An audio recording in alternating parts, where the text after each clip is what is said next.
Eu não enxergo mais vocês, mas dá para ver o que eu estou compartilhando? Sim. Agora a gente vai dar continuidade, né, às nossas palestras com o Felipe Guimarães, da USP. Felipe, ele já passou aqui por Terra Sergipanas há um tempo, não é isso, Felipe? Isso. E agora está na USP. Ele vai falar um pouquinho para a gente sobre subvariedades completas com unidade relativa e espaço de formas. Obrigada, Felipe. Obrigado. Agora, Obrigado, eu que agradeço pelo convite.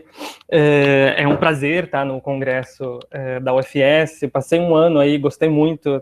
Foi, eu acho que, a Terra com o melhor junho que eu já passei. Bom, esse trabalho a gente começou quando eu estava aí na UFS e terminei quando eu estava passando por Brasília. É um trabalho que, né, a gente brinca com o nosso time de futsal, que é em conjunto com o Samuel daí da UFS, o Guilherme Freitas, que está hoje lá no IME do Rio de Janeiro, o Fernando Manfield da USP de São Carlos e o professor João Paulo da UNB, que foi quando eu trabalhei em Brasília. Bom, o trabalho, ele visa estudar subvariedades completas em espaço-forma, com bastante nulidade, e relacionar com algumas propriedades da própria curvatura, da parte geométrica da subvariedade. Tem vários trabalhos na linha, enfim. Eu vou primeiro introduzir o que é nulidade relativa e depois comentar qual é o objetivo desse trabalho com mais precisão. Bom, estabelecer um pouquinho de notação. Eu vou estar sempre trabalhando com F, uma imersão isométrica, são nossas subvariedades. Quando eu falar subvariedade, estou trabalhando com uma imersão desse tipo. Segunda forma fundamental, eu vou representar por alfa. Todo mundo já conhece, que eu vou estar sempre, meu espaço normal estou representando dessa forma, e a conexão do ambiente, normalmente eu represento com nablativo. A nulidade relativa, ela é a nulidade da segunda forma fundamental. Por nulidade é o elemento que anula, são os elementos que anulam toda a segunda forma fundamental. Eles têm esse espaço ele tem várias propriedades. Ele é totalmente geodésico. Totalmente geodésico é porque as folhas são totalmente geodésicas na variedade M. Além disso, por estar anulando a segunda forma fundamental, ela também a imagem dela também é totalmente geodésica no ambiente, ou seja, é mapeado em subvariedades totalmente geodésicas no ambiente.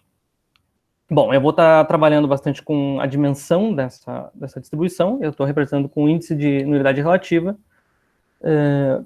e vou estar também algumas vezes trabalhando com conulidade, que seria simplesmente ortogonal, e sobra dizer exatamente quem seria essa notação. Bom, voltando a falar, como a nulidade relativa ela está relacionado com o que era na segunda forma fundamental, você pode ver como os zeros da interseção dos zeros dos shape operators, daqueles operadores simétricos. Portanto, o índice de nulidade ele é semicontínuo, no sentido de que, quando eu perturbo uma vizinhança de um ponto, eu não posso estar, numa vizinhança muito perto, criando um novo zero, só posso estar perdendo. Por isso, numa vizinhança, eu tenho que o índice de nulidade relativa sempre é maior ou igual que nesse ponto, numa vizinhança pequena, e quando a variedade ela admite nulidade em todo ponto, nulidade relativa sobre variedade, então, se eu pegar os pontos onde a nulidade é mínima, esse conjunto é aberto por essa propriedade. Bom, no nosso trabalho, nós vamos trabalhar com subvariedades completas, porque ela implica umas propriedades muito fortes sobre a nulidade relativa. Ferros demonstrou que quando eu tenho nulidade em todo ponto, as folhas de nulidade relativa, elas são completas. E isso, acoplado com alguma informação geométrica da subvariedade, pode implicar fortes restrições. Por exemplo, em 76, Robert Maltz mostrou que subvariedade que tem um hit não negativo e tem em todo ponto nulidade relativa, então ele é necessariamente um cilindro. A própria imersão isométrica ela se quebra. Isso, nessa época, acho que não existia, ou foi logo depois do teorema de splitting de Gromov. Por exemplo, do Ferros, e que a gente sabe de Riemanniana, já dá para inferir como é a demonstração. Por ter nulidade relativa e ela ser completa, isso implica que vou ter linhas nessa minha subvariedade. E aí posso usar o teorema de splitting do Shir-Gromov. Eu vou quebrar, e aí simplesmente uma manipulação para mostrar que, de fato, a própria, não só intrinsecamente se quebra, mas como própria imersão. Bom, como eu comentei, tem vários trabalhos estudando subvariedades onde possuem nulidade relativa em todo ponto. Aqui eu mencionei o professor Marcus Deitcher. Bom, eu tenho dificuldade de pronunciar todos os nomes, mas o Vlachos e mais os 2 colaboradores gregos lá, eles já estudaram subvariedades mínimas, onde a dimensão da conulidade é 2 em esferas e hiperbólicos. Eles gostaram de estudar isso porque as mínimas, nesse caso, você vai ter aqueles, na notação de subvariedades austeres, né? Austeres, sei lá a pronúncia, mas... e eles obtêm fortes restrições, você tem uma estrutura quase complexa nessa conulidade, enfim. Bom, quem não está muito acostumado com nulidade relativa, ela tem uma forte relação com a nulidade. Por isso, o nome da nulidade relativa é porque ela está diretamente relacionado com a imersão isométrica. E você pode também entender, trabalhar com a nulidade do tensor de curvatura. Nesse caso, eu vou só fazer um comentário, porque depois, no final do trabalho, eu quero comentar algumas relações dos resultados com nulidade mesmo. Mas eu posso pegar uma imersão isométrica e ver quando que o tensor de curvatura da subvariedade ele é igual ao tensor de curvatura do ambiente. Isso você pode ver como nulidade no sentido de subvariedade, mas você pode estudar de maneira intrínseca. Você pode ver quando que tem uma parte do tensor de curvatura igual a 0 ou igual num espaço de forma como uma esfera ou um hiperbólico. A equação de Gauss, você tem que a nulidade está contida, a nulidade relativa está contida na nulidade, e Chern-Kuiper demonstraram uma desigualdade superior. Então, dessa desigualdade, você, por exemplo, consegue garantir que a imersão de esferas em esferas de mesma curvatura, hiperbólico, euclidiano e euclidiano, necessariamente tem, para baixa codimensão, claro, necessariamente elas vão ter nulidade em todo ponto, por essa desigualdade, porque a gente sabe que a nulidade do tensor é total. E, em particular, imersões de euclidiano e euclidiano vão ter que ser cilindros, esferas em baixa codimensão tem que ser totalmente geodésica, e isso são alguns exemplos que vão se obter desse trabalho também, que já são conhecidos, mas eu acho que se recupera de maneira bem direta. Bom, voltando a falar de cilindros, os exemplos mais triviais de imersões isométricas com nulidade relativa, tirando as totalmente geodésicas, por exemplo, no euclidiano, são os cilindros, como eu comentei agora. É direto de ver, e um cilindro não é muito difícil de caracterizar. Se você pega e utiliza o teorema de De Haen, você pode saber quando necessariamente você tem quando intrinsecamente a variedade se quebra, e por ser nulidade relativa, você consegue demonstrar que ela se quebra, tanto a imersão isométrica se quebra.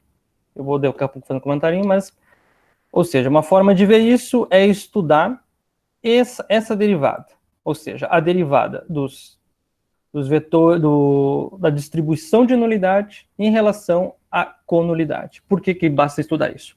Porque eu sei que a nulidade já é totalmente geodésica. Então, se isso for 0, isso vai implicar que a conulidade é totalmente geodésica e pode usar a ideia do teorema de De Haen.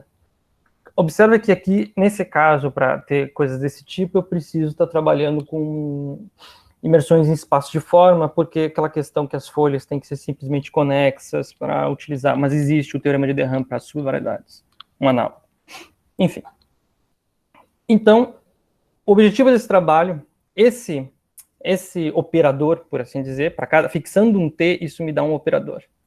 Esse operador, ele é conhecido nos trabalhos recentes como operador de splitting tensor de splitting, porque justamente ele determina quando a tua variedade vai se quebrar, ou, mais antigamente, como operador de conulidade. E esse trabalho tem como objetivo pegar uma subvariedade que tenha uma completa, que tenha nulidade, e tentar entender, tentar não, a gente vai expressar a segunda forma fundamental ao longo das folhas de nulidade relativa e explicitar todo o operador, o splitting tensor em termos de campos de Jacobi do ambiente e das informações da subvariedade num ponto dessa folha. E como a gente vai fazer isso? Bom, esse é o objetivo do trabalho. O objetivo, a ideia inicial é entender o splitting tensor, ver as equações que ele satisfaz, integrar as equações e utilizar nas equações fundamentais da segunda forma fundamental. Bom, então vamos falar um pouco mais do splitting tensor. O splitting tensor, ele, bom, como eu falei, ele pode ser definido em qualquer distribuição. Se eu tenho uma distribuição, eu posso definir ele simplesmente... Aqui um sinal, bom, a gente coloca um sinal porque ele ajuda, torna um pouco mais agradável as equações. O splitting tensor é dado dessa forma, simplesmente estou derivando um elemento de D, um splitting tensor associado a D, estou pegando um elemento de D e derivando em relação a um elemento de dperp e projetando dperp. Acontece que quando essa distribuição D é a nulidade relativa, ou da maneira mais geral que eu coloquei, contida na nulidade relativa, então ele satisfaz umas equações bem conhecidas, como a equação de Riccati. Então, se eu pegar uma geodésica gama' contida numa folha, podemos imaginar, ao invés de ser contido, que o D é a própria nulidade. A gente colocou aqui no trabalho um pouco mais geral, mas vamos considerar que o D é a própria nulidade. Se eu pego uma geodésica contida na folha, então a equação, o tensor de splitting tensor satisfaz uma equação de Riccati. Aqui eu estou utilizando essa notação para espaço de forma, que são a esfera, hiperbólico ou euclidiano. Em caso geral, você tem coisas análogas, porque isso aqui é simplesmente a equação de Gauss. E aqui vai aparecer o tensor do ambiente, mas uma vez que eu estou trabalhando com elementos na nulidade, vai aparecer uma identidade vezes aqui é a minha identidade, vezes minha curvatura do ambiente. Bom, isso é a equação de Gauss. Estudando a equação de Kodály, você tem uma EDO bem interessante. Aqui é a derivada tensorial. Que se eu pegar um campo normal e fazer ele transporte paralelo dele ao longo dessa geodésica na folha, então a derivada tensorial desse shape operator vai ser exatamente isso. Isso é simplesmente equação de Kodály em termos do splitting tensor. Já dá para tirar algumas observações um pouco triviais, como, por exemplo, o lado esquerdo ele vai ser um operador simétrico. Portanto, eu posso pegar o lado direito, pegar o transposto dele, onde vai estar passando o C gama' transposto para o lado esquerdo, o direito fica como é simétrico, axi. Aí isso vai ser fácil de ver que o kernel desse shape operator, axi, ao longo dessa geodésica, ele vai ser paralelo. O kernel, claro, contido no ortogonal. Aqui tudo eu estou trabalhando no ortogonal agora da nulidade, pois a nulidade anula todos os shape operators, então não faz sentido querer trabalhar dentro. Tá ótimo. Isso é uma observação, ou seja, da equação 2, a observação rápida é que o kernel desse axi, para um xi paralelo a gama, ele é paralelo em relação a essa mesma gama. Tudo bem. Agora eu quero tentar entender meu splitting tensor. Para fazer isso, eu queria ter dado uma pausa aqui, mas tudo bem. Para fazer isso, eu vou utilizar um tensor, a princípio eu vou dizer um tensor auxiliar. Um tensor não, uma matriz de soluções auxiliar. Eu vou definir essa equação diferencial. E vou querer achar soluções dessa equação para conseguir escrever o C gama em termos dessa equação. A princípio, pode parecer que eu estou escolhendo essa equação, mas ela surge naturalmente no trabalho do Ferus, que ele utiliza ela para demonstrar que as folhas são completas quando você utiliza a equação de Kodály na sua forma mais geral, ao invés de ser contraída com uma direção que se qualquer, eu posso utilizar a equação no próprio alfa. Bom, então eu quero achar as soluções dessa equação onde a condição inicial da minha matriz é a identidade. Isso ao longo, claro, de uma geodésica contida na minha folha, que está definida de 0 a b. Obviamente, essa matriz, ela vai estar, essa equação, essa matriz também vai estar definida somente entre 0 e b, que é onde meu split tensor está definido. Porque o problema do split tensor é que no momento que eu saio dos locais onde a dimensão é constante da minha distribuição de nulidade, eu já não estou com ele bem definido. Por isso, eu preciso que tenha nulidade mínima em todo ponto, para trabalhar apenas nos locais onde tem nulidade mínima, que aí eu sei que as geodésicas são completas e ele vai estar definido em todo ponto. Tudo bem. Derivando essa equação e utilizando a equação 1, que é a equação de Gauss, essencialmente, eu obtenho que J satisfaz essa equação, que é essencialmente a equação de Jacobi do ambiente, que eu estou no espaço de forma. Então, na verdade, esse operador, essa matriz de soluções auxiliar, nada mais é do que as equações as soluções dos campos de Jacobi com valor inicial J0 igual a identidade, e J'0 igual a menos o splitting tensor. E essa equação, diferente dessa, está definida para todo o tempo. Então, a forma, assim, essa ideia não é nova, eu peguei a ideia de pegar do Ferros, a ideia é simplesmente para mostrar que esse operador está definido no ponto B, que a nulidade, se for mínima, também está definida no ponto P, simplesmente eu consigo estender o C-gama para o ponto B, definindo como J' menos J' composto com J no menos 1. Mas o que interessa é que eu sei quem é J. E J é dado dessa forma. Eu estou botando tudo em termos matriciais. Estou colocando no ponto 0, porque são matrizes, são derivadas tensoriais, onde eu estou pegando a derivada de J menos J, derivada do campo. Então, para definir ao longo de gama, simplesmente eu faço o conjugado do transporte paralelo. Tudo bem. Então, uma vez que eu resolvo essa equação de J, eu posso definir C-gama como J menos J' composto com J menos 1 e integrar a equação de Codazzi 2. E isso é o que a gente faz para obter explicitamente a solução, o comportamento da segunda forma fundamental ao longo da nulidade relativa. Deixa eu só um minutinho que eu quero só olhar aqui se está todo mundo. Ah, tá aqui. Tenho medo de às vezes ficar falando sozinho aqui.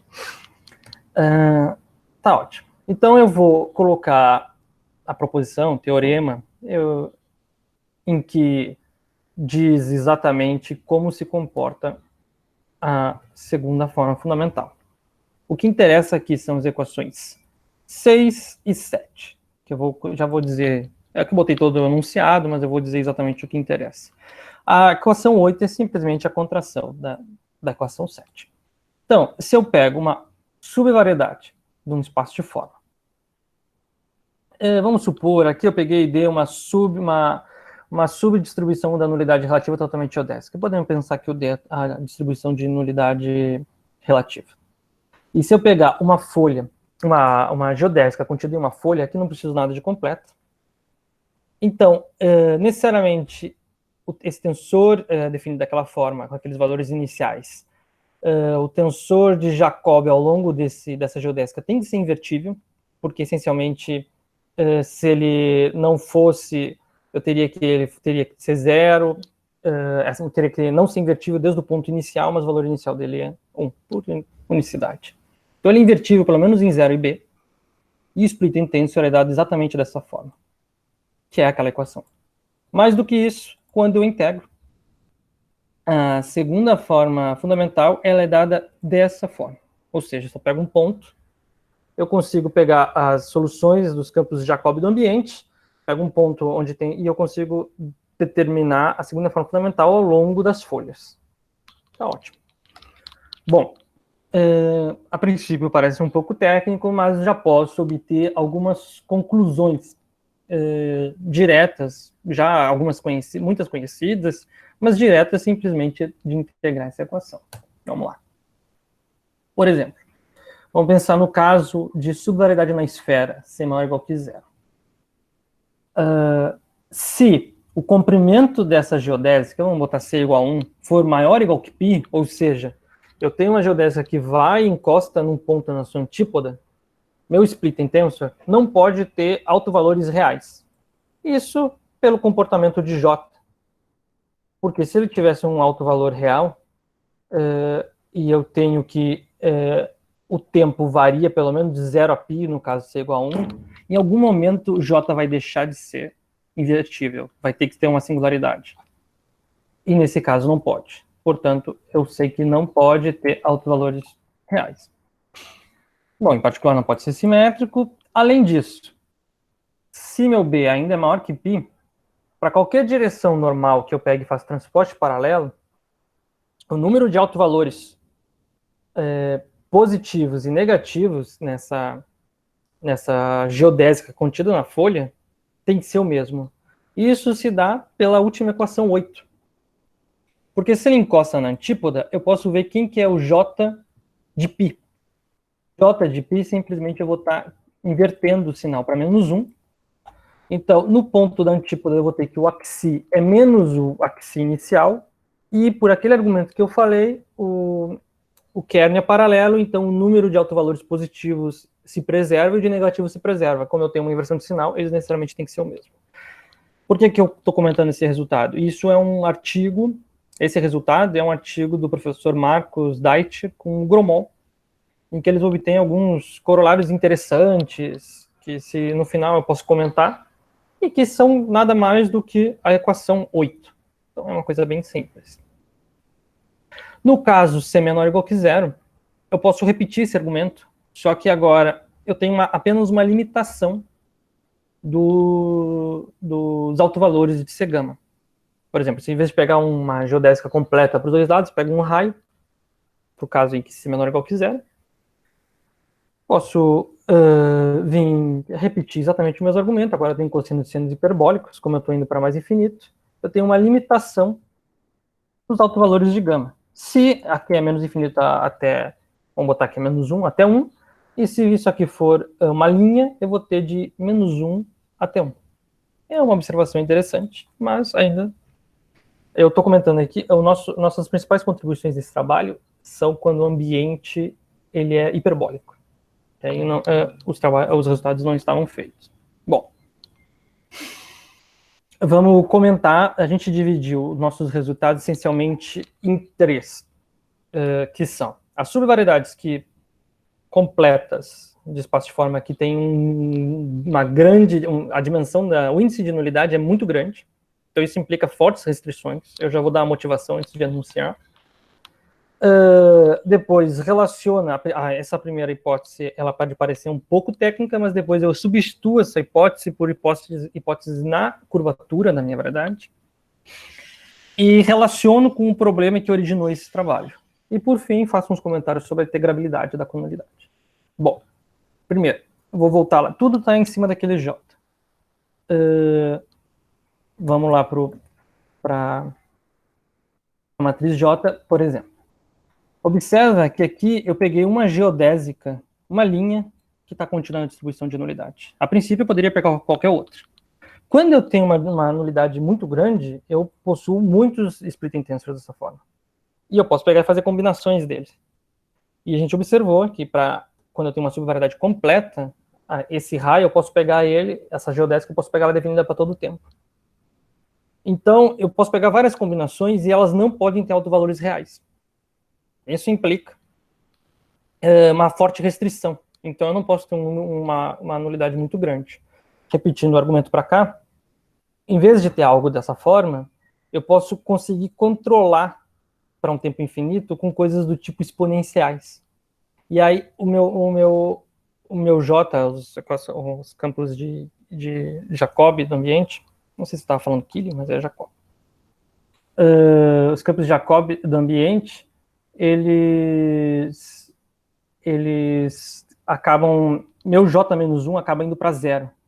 Em particular, se o J-1 é para zero, minha segunda forma fundamental vai para zero. Ou seja, a segunda forma fundamental assintoticamente vai para zero. E é exatamente o de se esperar, que é o que a gente consegue. Então, eu vou anunciar aqui para um corolário.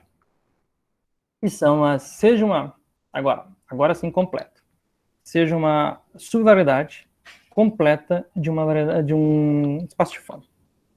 Esse resultado já era conhecido, eu já vou dizer quem errou. Se eu tenho muita nulidade, já vou dizer quem errou, então ela tem que ser necessariamente geodésica.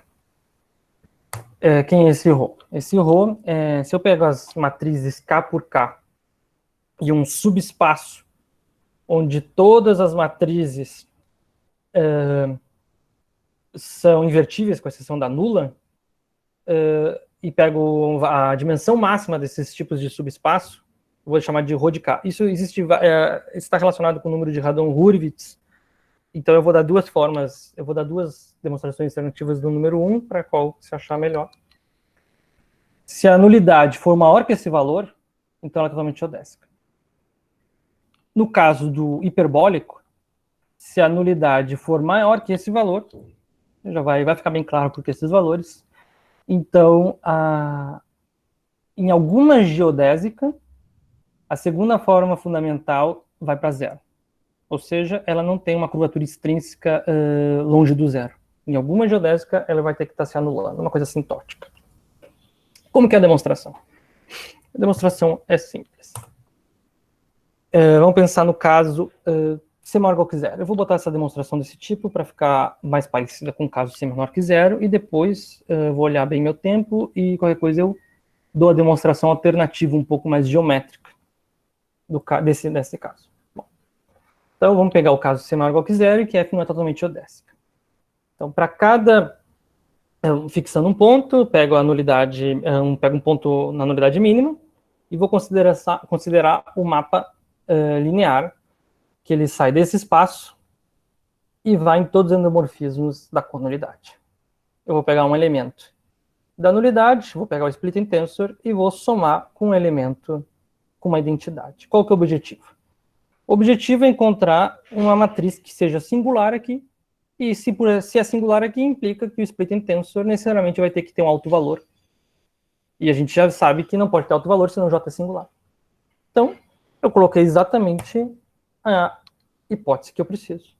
Essa hipótese diz que necessariamente, por causa desse R, que a dimensão daqui é maior que de todos os subespaços que todas as submatrizes são, que as matrizes são invertíveis. Então vai existir algum T0 e lambda 0 que a imagem dessa matriz é singular. Em particular, o J tem que ser singular, então é um absurdo. Tem que ser totalmente geodésico.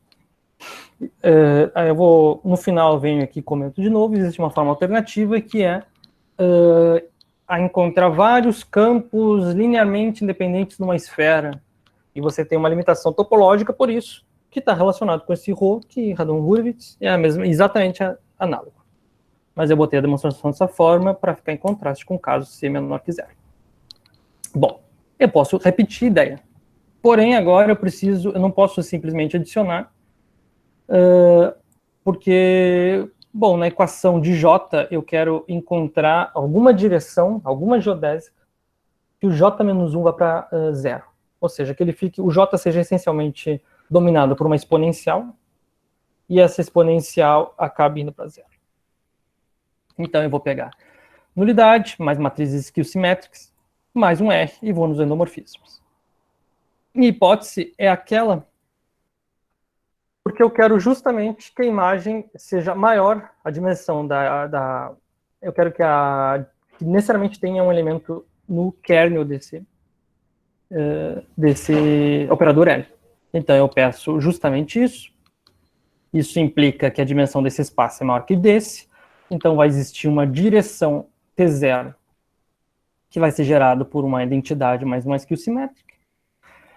O meu problema são os altos... Na verdade, tanto faz, né? Eu sei que não vai ter necessariamente alto valor 1 e menos 1, por causa justamente da skew-symmetric mais uma identidade.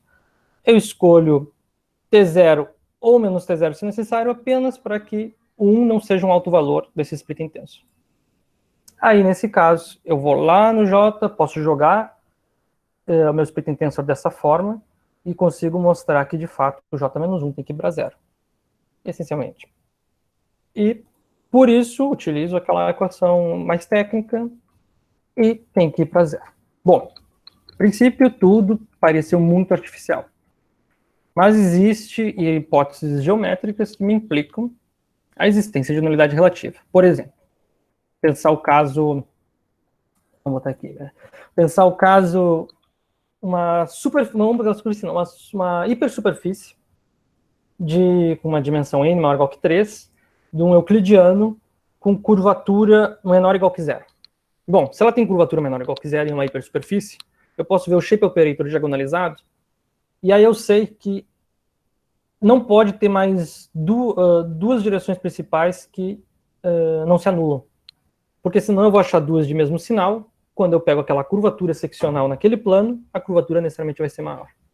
Ou seja, subvariedades com curvatura menor ou igual, hipersuperfície com curvatura menor ou igual que zero do euclidiano necessariamente possuem nulidade.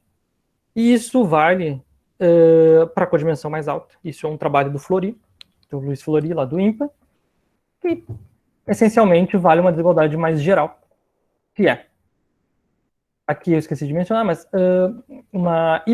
seja uma subvariedade com curvatura extrínseca menor ou igual que zero. Extrínseca é a curvatura desse plano da variedade menos a curvatura do ambiente. Por isso, quando o ambiente é euclidiano, curvatura menor ou igual que zero. Então, o índice de nulidade relativa em todo ponto satisfaz essa desigualdade. Juntando esse resultado com o que eu acabei de falar, eu tenho um resultado sem precisar hipóteses tão artificiais. Por exemplo, esse primeiro também já era conhecido, não vou entrar no mérito de dizer quem é sino de N, mas essencialmente, só para ficar claro, quando você tem baixa codimensão na esfera e nulidade e curvatura seccional extrínseca não positiva, então ela tem que ser, na esfera tem que ser totalmente odésica, essencialmente. No caso do hiperbólico, a gente conclui que o mesmo resultado, que vai ter alguma geodésica em que a segunda forma fundamental vai para zero.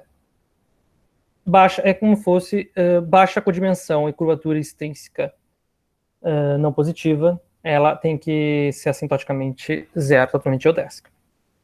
Bom, agora, antes de falar exatamente do problema que originou esse, falar de uma aplicação, a gente não era expert em mínimas, então a gente pegou e obteve um corolário um pouco direto desse aqui, que é o seguinte: no caso do hiperbólico, se eu pego eu estou botando um monte de hipóteses, evidentemente a gente não é especialista, né? Pega uma subvariedade com a dimensão P, com curvatura seccional extrínseca não positiva, se a curvatura média é paralela, completa também, então ela tem que ser necessariamente mínima. E no caso particular, no caso de hipersuperfície, para n maior ou igual que 5, com cima e C, tem que ser curvatura seccional não positiva, tem que ser necessariamente mínima. Aí, isso a gente tinha achado simplesmente para fazer uma aplicação um pouco mais rápida e é simplesmente Gauss, porque a segunda forma fundamental vai para zero. E, recentemente, o Vlachos, com a aluna dele, provou que eu não precisaria nem que fosse completo para provar isso. Ele demonstrou recentemente isso. Bom, agora eu posso falar da relação do corolário com o problema que originou. Bom, o problema que originou foi uma conjectura do Milnor, de 66, que é conhecida. Eu não sou um expert no assunto, mas os trabalhos que eu li sobre isso eu achei bem interessante. A conjectura da forma que eu estou anunciando é uma superfície de euclidiano sem pontos umbílicos que o shape operator, né, a segunda forma fundamental, está longe do zero. Então, ou a curvatura gaussiana ela troca de sinal, ou K tem que ser igual a zero. O pessoal às vezes enuncia negado, né?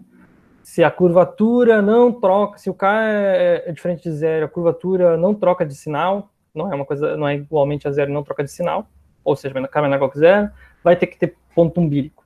Bom, alguns resultados que eu li sobre isso, que originaram esse nosso, é o do professor Smith Xavier, que está nessa linha. Eles mostraram que bom, toda superfície, no caso deles é superfície também. Superfície com curvatura gaussiana não positiva, a mesma ideia das nossas hipóteses, e que uma das curvaturas principais, aqui é um pouco diferente, ele pede que a segunda forma fundamental, uma das curvaturas principais está longe do zero, tem que ser um cilindro. A forma que ele utiliza é um teorema que ele chama teorema das curvaturas principais. Aqui eu nem posso utilizar nossas técnicas, porque baixa codimensão, como você viu, não dá certo. Meu caso, para hipersuperfície, se eu olhar para P igual a 1, ele tem que ser maior ou igual que 5. Né? Então, beleza. Então, esse foi o resultado do Smith Xavier. E mais recente, 2015, o Galvez, Teruel e Martinez, eles estenderam esses resultados, pegaram as ideias assim para fazer o caso de superfície no hiperbólico e na esfera. Então, não existe superfície completa em H3 ou S3 com curvatura extrínseca. Bom, no caso do hiperbólico é curvatura extrínseca não positiva, e no caso da esfera ele pediu curvatura intrínseca não positiva. Mas já vou comentar sobre o nosso resultado disso aqui. Então, uma das curvaturas principais tem que estar longe do zero. Por que o nosso resultado está nessa linha? A nossa ideia inicial foi aumentar os resultados para a esfera e para o hiperbólico para dimensão maior. Pegar um HN, quer dizer, uma subvariedade de um HN, mais um, que é o que a gente fez aqui. Então, a gente demonstrou uma coisa mais forte. Olhando o nosso corolário, para n igual a 1, P igual a 1 e n maior ou igual que 5, se a minha subvariedade é completa e tem curvatura seccional extrínseca não positiva, então a segunda forma fundamental tem que ir para zero. Então, está nessa mesma linha da conjectura. O caso n igual a 4 e n igual a 3, nós trabalhamos separadamente, não colocamos no artigo, porque as técnicas são diferentes. Dá para demonstrar também, só que da mesma forma que o Teruel. Eu não consigo mostrar que toda segunda forma fundamental vai para zero, e sim uma das curvaturas principais. No caso da esfera, não faz muito sentido, porque, como eu comentei, quando você começa a aumentar a dimensão, ela normalmente começa a ser totalmente geodésica, então não faz muito sentido. Outra observação o referido do nosso trabalho alertou, e eu achei uma alerta bem interessante, que generalizações para dimensões mais altas da conjectura do Milnor faz mais sentido, não para curvatura seccional, mas sim para HIT. E eu concordei com ele, que generalizações desse trabalho, eles fazem mais sentido para você trabalhar com hipótese no HIT. E, claro, no caso do Smith Xavier e do Gauss, estão trabalhando com curvatura seccional, mas HIT em superfície, tudo bem. E no nosso caso, nossas técnicas já não se aplicam, porque não consigo implicar só com o HIT que eu vou ter nulidade. A gente depende fortemente da nulidade. Bom, outra observação é por que está relacionado com a questão de curvatura gaussiana não mudar de sinal. Bom, quando não muda de sinal, ou ele vai ser menor ou igual que zero, ou maior ou igual que zero. Maior ou igual que zero, a gente fez, o Teorel fez aqui também. E no caso, menor ou igual que zero, extrínseca, né? E no caso maior ou igual que zero, dá para se achar já na literatura exemplos, como por exemplo, se eu pegar as classificações das isoparamétricas na HN, eu posso pegar uma isoparamétrica que é exatamente um produto de uma esfera para um hiperbólico. Quando você olha a curvatura extrínseca, que é a curvatura de qualquer plano daqui menos daqui, eu vou ter maior ou igual que zero. E ela é isoparamétrica, ela tem duas curvaturas principais constantes, diferente de zero. Então, não daria para obter um resultado como o nosso, que necessariamente teria que ir para zero. Então, é uma observação interessante. Bom, por fim, a gente também foi olhar o que implicava aquele resultado sobre o splitting tensor sobre conulidade integrável. Bom, conulidade integrável, uma conta direta, implica que o operador de o splitting tensor, ele é simétrico. Bom, se ele é simétrico, eu posso diagonalizar, e isso a gente viu que implica fortes restrições. Então a gente obteve outro corolário, que é a mesma coisa, subvariedade completa, com nulidade e supõe que a nulidade é integrável. Então, no caso, C maior ou igual que zero, a gente sabe. Se ela é integrável, então ela tem alto valor real, mas não pode por J ser invertível. Então tem que ser totalmente odésico. Eu não posso ter nenhum tipo de splitting tensor. No caso, C igual a zero, aquele que comentei de RAM, é um splitting, é um cilindro. E no caso, C menor ou igual que zero, novamente, aquele que eu comentei, é que as folhas que são integráveis, elas têm uma geometria limitada, por causa que se não fosse, também conseguiria achar o J invertível. Então, isso é uma outra ilustração que a gente achou interessante de mencionar. O caso em que não é integrável é a tese do Vittoni, que foi aluno do Ohms. Bom, eu falo tese, mas ele já é pesquisador já faz tempo.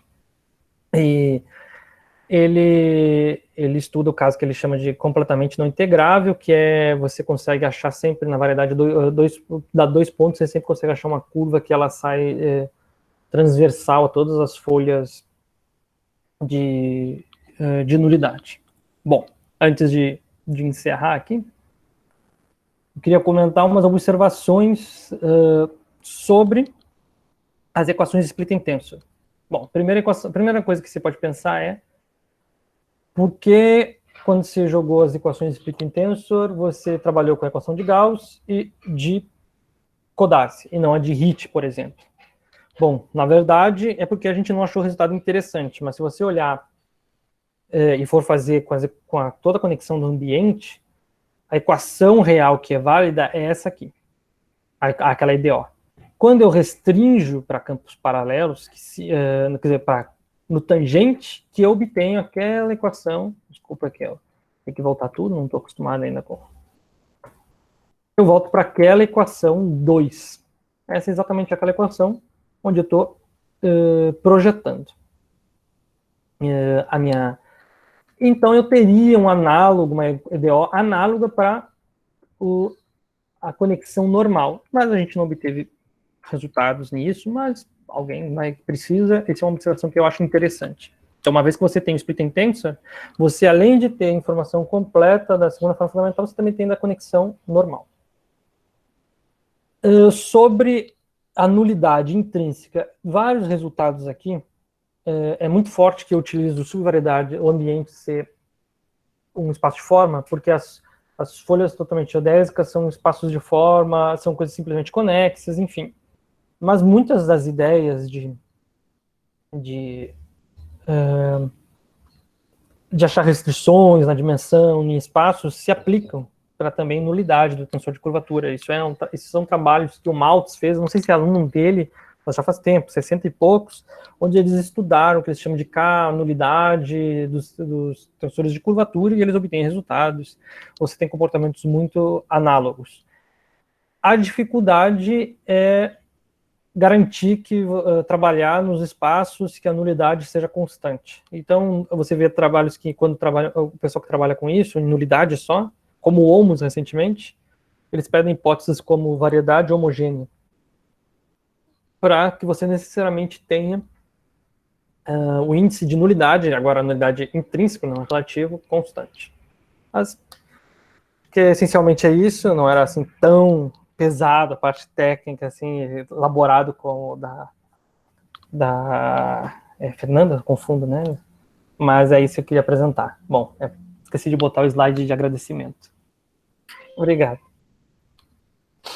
Obrigada, Felipe. Obrigada. Alguém tem algum comentário, alguma dúvida? Quer esclarecer alguma coisa sobre a palestra do Felipe? Nada? Alguém? Esse trabalho, Felipe, então foi uma parceria juntamente com o Samuel? Sim, a gente começou aí. Não sei se acho que eu não lembro se foi quando o Manfred visitou, mas a gente começou aí e aí eu fui, porque eu saí daí e fiquei um tempo em Brasília.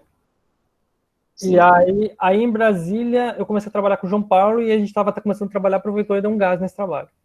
Uhum. E aí a gente finalizou esse trabalho e foi aceito agora. A gente decidiu, porque esse trabalho é do final do ano passado. Só que ele foi aceito agora, 2 meses atrás. Ah, que bom, já foi aceito, então. É. Ótimo. Aí esse foi aceito. O que eu fiz aí, esse foi o que eu fiz no finalzinho. O que eu fiz no começo aí, eu apresentei aí eu acabei optando por não apresentar de novo.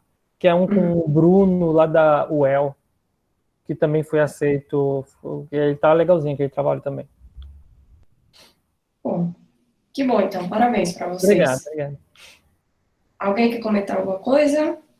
Então, vamos agradecer a Felipe. Muito obrigada, Felipe.